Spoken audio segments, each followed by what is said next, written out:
Well, it's a very long story. I come from a very musical family, the youngest out of 3 children, and my older brother and older sister were all playing musical instruments. On my 5th birthday, I got my first guitar, and I also got like piano lessons and all this stuff.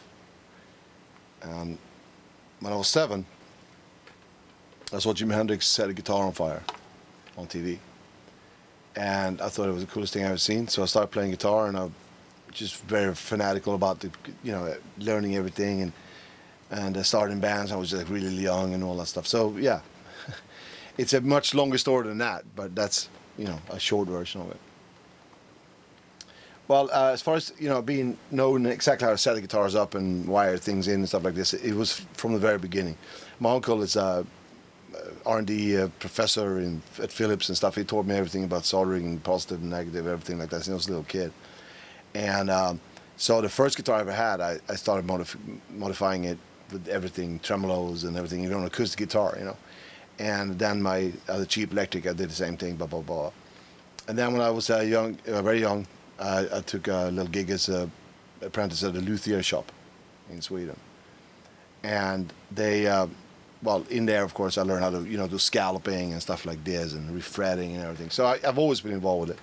I always felt, I have to, if I gotta get it right, I gotta do it, So when I got my first Fender guitar, which was in like the 70s, I didn't like the sound of the pickup.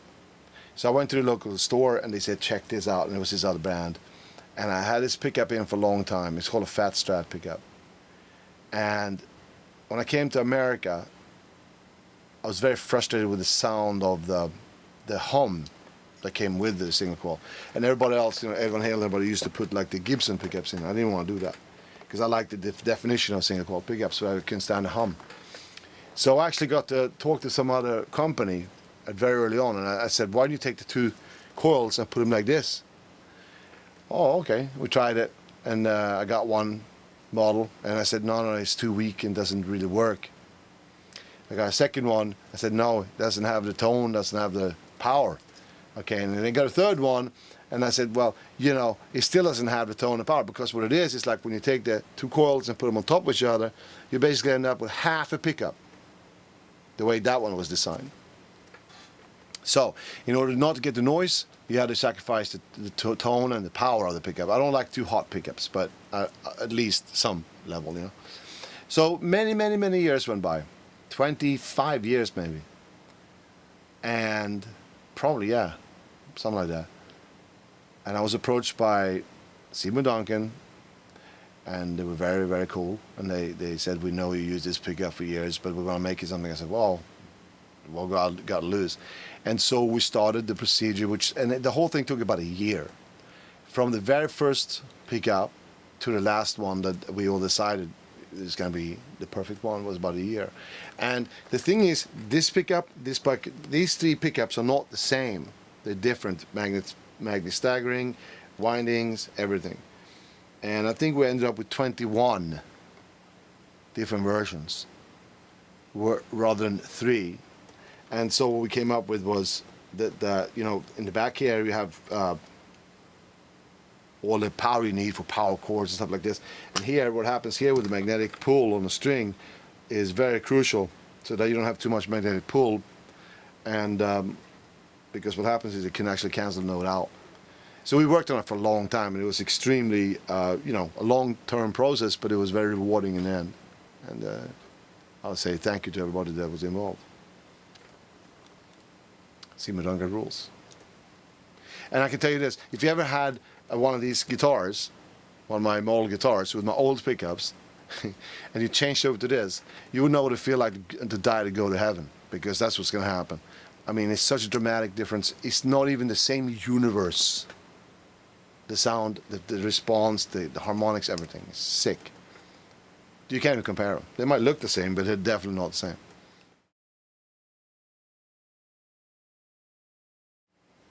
For many years, I would use the Japanese Fender knob, which is actually maybe not the best quality, but it had an action that was very, very smooth and very quick.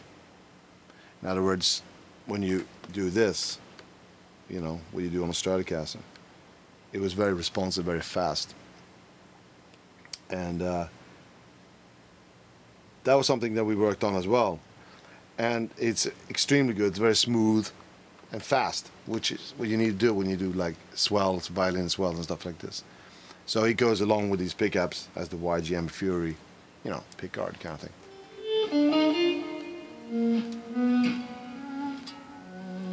This is something you usually do with a clean sound. And that, you know, right now I have the dirt sound on it. So, alright, the place for you to hear how all this stuff falls together and the way I play it is check out my album Spellbound, that was just released December 5th, 2012.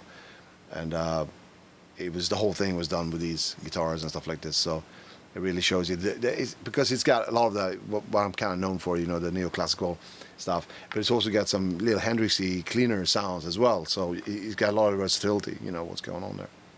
So check it out, Spellbound. Yeah.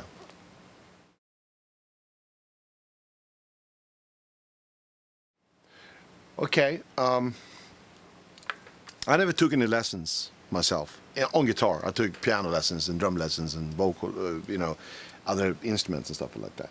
But what I think is something that you need to know in all sort of musical endeavors, whether it's a singer or whatever, do with your ears, you know. If it sounds good, it is good. If it sounds bad, it's bad, you know. So it's a good thing to record yourself all the time and kind of judge you like that. And, you know, always be on pitch and vibrato and stuff like this. And I think what's very important to know, there is no shortcut. There's no easy way out. You want to be good, you have to blood, sweat, and tears all the way out. You know, it really is a lot of work, you know, the coordination of the two hands. And, you know, it really is only advice I can give, that, you know, you have to go through a lot of hard work to get, you know, you get back what you put in, basically. There's no tricks, you know, unless you want to be, it depends on the level you want to go to. But if you want to go to a high level, there's nothing but hard work. Well, you know, as far as advice and stuff like that goes, probably the best advice I give you is to go to relentlessshred.com. Yngwie Malmsteen's relentlessshred.com. And it's a website where, you know, there's a lot of demonstrations and explanations and, you know, of how to be, going more like a virtuoso route, you know. So check it out, relentlessshred.com.